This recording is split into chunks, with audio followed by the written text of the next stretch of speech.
안녕하세요. 예수의 믿음 선교회 안희한 목사입니다. 독일에서 잘 지내고 있습니다.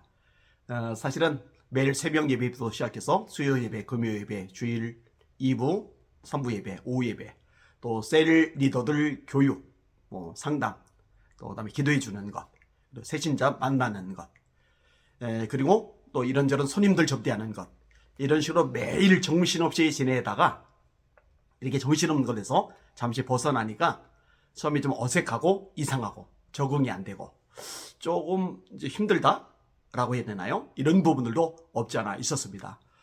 그리고 지금도 다 적응이 된 건 아닙니다. 주일 같은 경우 아침부터 밤늦게까지 정신없이 몰아치듯이 이렇게 하루가 지나가는데 그러지를 않으니까 뭔가 좀 허전하다 이런 생각도 없지 않아 들고 있는 것이 사실입니다.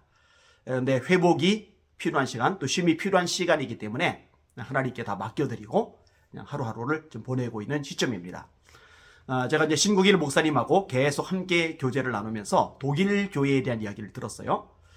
사실은 이제 독일 정부 또 국가하고 연결되지 않은 이런 독립교단 또 자유교단에 속한 교회들도 없지 않아 있는데 대다수의 교회들은 이 독일 국가라는 시스템 속에서 움직여지고 있더라고요. 재미있는 걸 하나 이번에 알게 되었는데 그게 뭐냐면요. 전 국민들이 종교를 가지든 안 가지든 또 기독교인이든 아니든 전혀 상관없이 종교세라는 걸 내더라고요. 세금을 내는 거죠. 그러면 세금을 이 종교청인가 하는 곳에서 받아들여요. 받아들이고 나서 목회자 어떤 연도 따라서 월급을 국가에서 주는 거예요.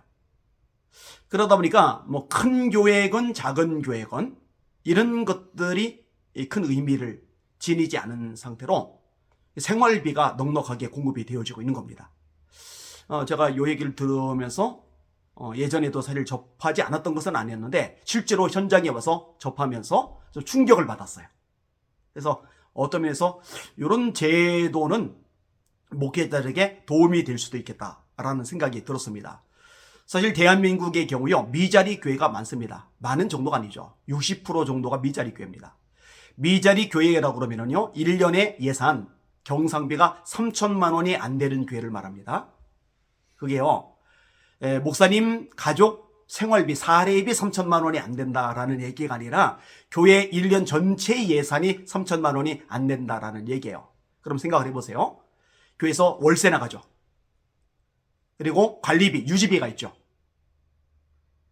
그리고 또 성도들 함께 식사비는 식사비 같은 것들도 해당이 돼야 되겠죠. 이런 것들을 제하고 나면은 목사님들에게 사례비로 또 생활비로 줄 수 있는 것이 얼마나 될까? 답이 안 나오죠. 아예 없는 경우도 많죠. 사실 저도 개척하고 나서 오랫동안 교회에서 사례비 한 푼 없이 지내야만 했었으니까 이러다 보니까 목사님들이 생계 유지를 위해서 택배 일을 하는 거예요. 아니면 배지 줍는 일을 하는 거예요. 아니면 일용직 노가다를 하는 거예요. 또 택시 기사를 하는 목사님들도 생각보다 많이 있더라고요. 이게 이제 한국의 미자리 교회의 현실입니다. 자, 그런데 이 독일 교회 같은 경우는 그런 게 의미가 없는 거예요. 그런 게 필요가 없는 거예요. 왜냐면 국가에서 월급이 따박따박 나오니까요. 자, 그런데 이게 좋은 것만은 아니더라고요. 자, 생활이 책임져져요. 그 다음에 독일이라는 사회에서 국가에서 이 목회자라는 위치는 존경을 받는 위치예요. 어디 가도 명함을 내밀 수 있을 만큼의 인정과 대접을 받는 직함이 바로 목사라는 직함이라는 거죠. 이거 역시 대한민국하고는 달라요. 대한민국은 큰 교회 목회자들은 그래도 좀 괜찮지만 그렇지 않은 가난하고 어려운 교회 목회자들은 명함 내밀고 자시고가 없잖아요. 존경 이런 거 사실 쉽지 않잖아요. 근데 독일은 이런 것들이 보장이 되잖아요. 근데 그러다 보니까 어떤 문제들이 발생을 하느냐. 어차피 생활이 보장이 되고 존경받고 인정받고 이러니까 목숨을 걸고 목회에 뛰어들 이유가 없는 거예요. 교회를 성장시키고 또 성도들에게 성령의 불이 붙게 만들고 그리고 한 사람이라도 예수 믿고 구원받게 만들고 이런 일에 목숨을 걸어야 되는데 이런 것들이 약해지는 측면이 있다라는 거죠.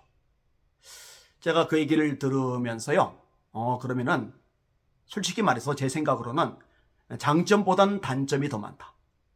다시요. 장점보다는 단점이 더 많다. 이렇게 생각이 들었어요. 왜? 목회자가 됐다라고 하는 거는 영혼 구원을 위해서잖아요. 교회가 살아야죠. 말씀에 서야죠. 성령의 불이 붙어야죠. 선교 사명을 감당해야죠. 제가 우리 교인들에게 수없이 따라하게 만드는 것이 있어요. 전도하지 않는 교회, 선교하지 않는 교회는 교회가 아니라, 교회는 유람선이 아니라 구조선이다.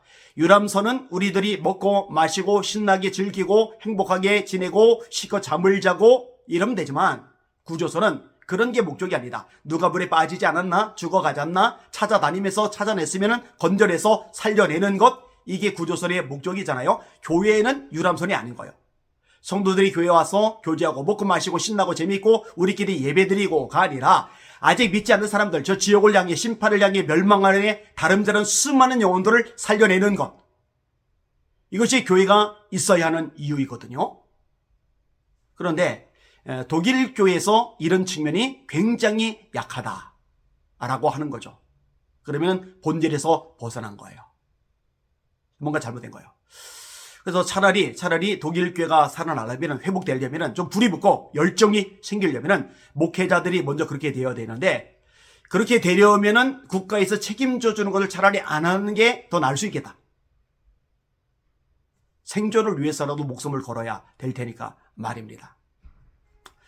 그래서 처음에 이제 접할 때는 아우 좋다. 대한민국에 수많은 비자리 교회 목사님들 생각하니까 좋은 시스템이다 이렇게 생각을 하다가 결론적으로는 아니다. 어렵고 힘들고 또 고달프고 쪼들릴 수는 있지만 목숨을 걸고 전력 투구할 수 있는 한국교회 목회 도양이 훨씬 낫다. 저는 이렇게 결론을 내리게 되었습니다. 독일 교회 또 하나의 특징이 뭐냐면요, 이제 교구라는 개념이죠. 이쪽 지역.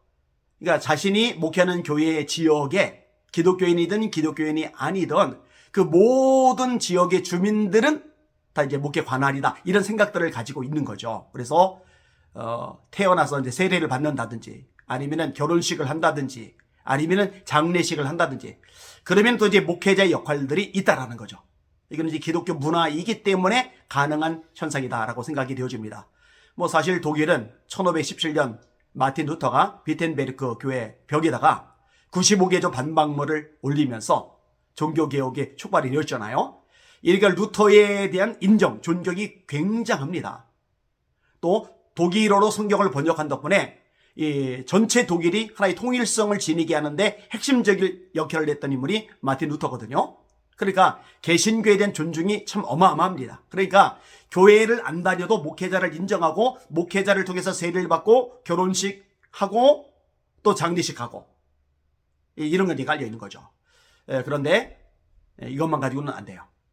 거듭나야 됩니다. 요한복음 3장 3절, 사람이 거듭나지 아니하면 하나님 나라를 볼 수 없느니라. 요한복음 3장 5절, 사람이 물과 성령으로 거듭나지 않으면 하나님 나라를 볼 수 없느니라. 거듭나야 돼요.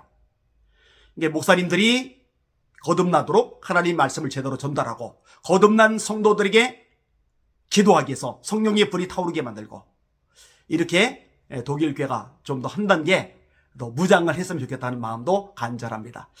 그런 면에서 독일에 와서 말씀을 전할 수 있었던 거 저한테는 좋은 기회였다고 생각을 하고, 9월 달에 또 연합 집회를 제가 인도하게 되거든요.